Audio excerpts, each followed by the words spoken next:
मेरी सुराही से कतरा कतरा नए हवादिस टपक रहे हैं।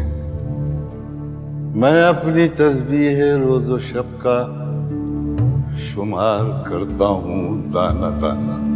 अब्बा जान को इस हालत में छोड़कर मुझे कराची नहीं जाना चाहिए। अब्बा की सारी तीमारदारी मेरे और तुम्हारे कंधों पर आ गई। सारा बोझ हमें उठाना पड़ेगा। भाजन, मैं अब्बा जान की तीमारदारी को बोझ नहीं, अपना फर्ज समझती हूँ।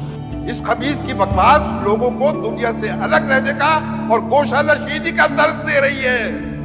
अब्बा जान अपनी इस ज़हनी कैफियत में जिन लोगों का नाम लेते हैं वो तारीख में अपनी कामयाबियों की वजह से जाने पहचाने जाते हैं। मैं सोना नहीं चाहता, जागना चाहता हूँ।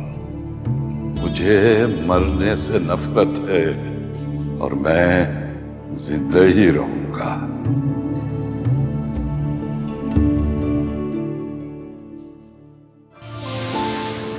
देखिए बोलते अफसाने हर जुमे की रात 8 बजे सिर्फ TV1 पर।